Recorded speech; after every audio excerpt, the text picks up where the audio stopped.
சிவசிவ திருச்சிற்றம்பலம்.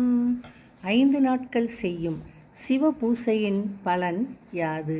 இக்கேள்விக்குரிய விடையினை காண்போம். தம்மை சிவ வழிபாடு செய்கிற வழக்கம் உடையவர் என்று மக்கள் பாராட்ட வேண்டும் என புகழ் விரும்பி சிவபிரானை வணங்கும் பழக்கம் உள்ள ஒருவர் கூட சிவன் சந்நிதியில் 5 நாட்கள் பெருக்கி துப்புரவு செய்து பூசிக்கும் பட்சத்தில் தேவேந்திரன் வாழும் ஸ்வர்க்க உலகை அடைந்து அங்குள்ள இன்பங்களை அனுபவிப்பார். இதனை சிவதர்மோத்தரம் என்னும் நூலில் தவத்திரு மறைஞான சம்பந்தர் 241வது பாடலில் அருளியுள்ளார்கள். இனி பாடலை காண்போம்.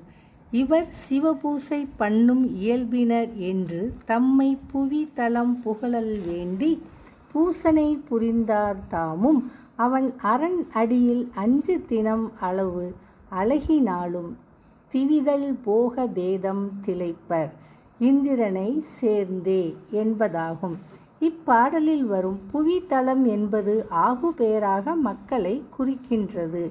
அரண் என்றால் சிவன், 5 என்றால் 5, திவி என்றால் ஸ்வர்க்கம், தலம் என்றால் இடம், போகம் என்றால் இன்பம், அழகுதல் என்றால் துப்புரவு செய்தல், திளைத்தல் என்றால் அனுபவித்தல், இந்திரன் என்றால் தெய்வங்களில் ஒருவன் என்று பொருள். திருச்சிற்றம்பலம்.